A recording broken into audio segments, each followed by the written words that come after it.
It was the aspiration of this community that drove the completion of this project. Donations from families, foundations, corporations, individuals, bequests, small gifts, there were large gifts. Every single type of philanthropic donation is what made this project so special.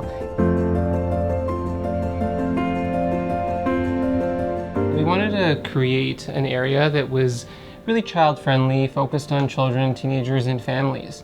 We always heard from patients and families that our care was phenomenal, but the space that we had just didn't match the care that we were delivering. This was a dream that we had, so thank you so much for our new unit. It hits you right away that this is an enthusiastic project. Most children coming to the hospital, their visit's intimidating. It's a different building. There are a lot of people they don't know. So children need extra brightness, extra smiles, extra friendliness.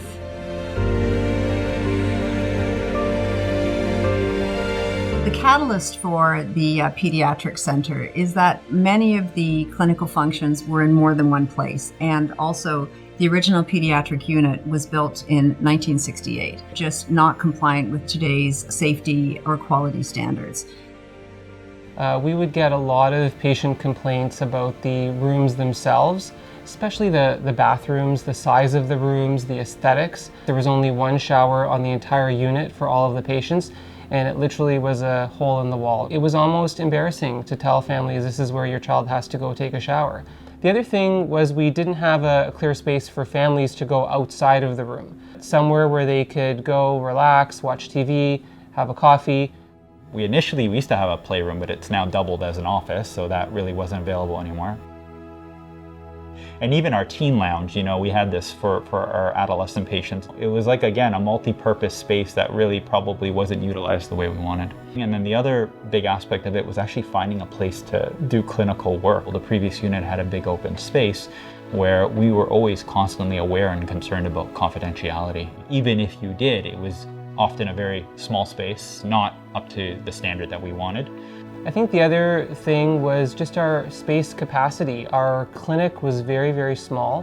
We had 3 exam rooms. We really didn't have a proper waiting space. The waiting room was in the hallway. The exam rooms were so small that there wasn't room for, say, a computer and a desk in the room. Storage was another big pain point on our units. Lots of cribs, equipment all down the hallways, which made it look really cluttered.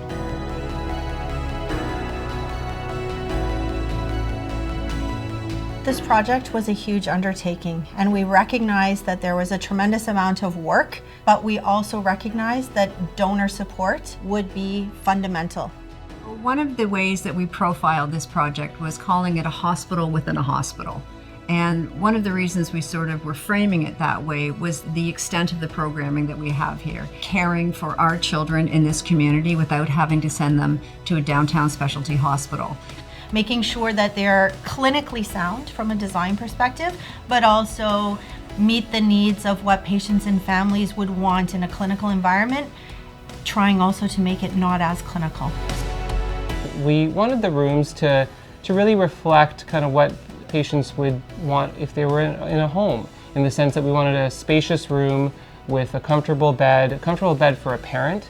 We wanted to make sure that each room had a private shower, placed very large TVs, interactive whiteboard, all these things that help make the experience so much better for patients and families. With our clinic, we have expanded from 3 patient rooms to 5 patient rooms, so we'll have much more space to be able to accommodate the increased volumes of children that need to come back for next day follow-up. We now have created 2 dedicated short stay rooms on our inpatient unit, which will allow us to see those same day consults or next day follow-ups.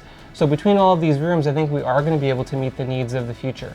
For families who are spending a significant amount of time with us, we redesigned and took an entire corner of the unit for a purpose-built family room where family members can gather, they can eat, they can prepare their food, but they also can relax. And you'll see the floor-to-ceiling windows really invite the community environment into the space. We're really proud to be one of the largest child and adolescent eating disorder programs in the province.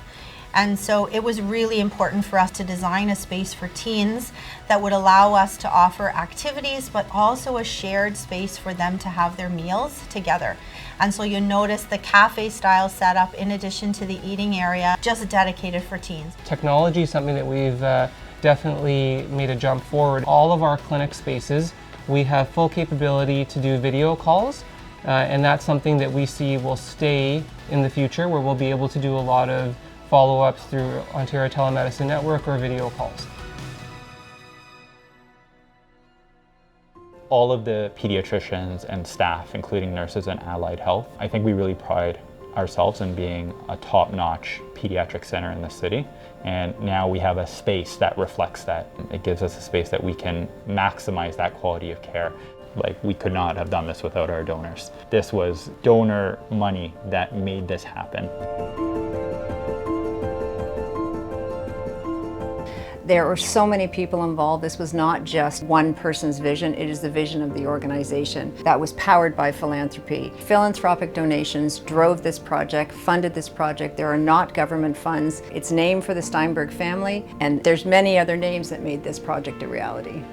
So on behalf of our entire department, all of our staff, we really want to thank all of the generous donors. Especially would like to thank Charlotte and Louis Steinberg and their entire family for their generous donation. Without the support of all of you, we would not be standing in this brand new state-of-the-art facility. This means a lot to us, and it'll mean a lot to patients and families as well. So thank you very much.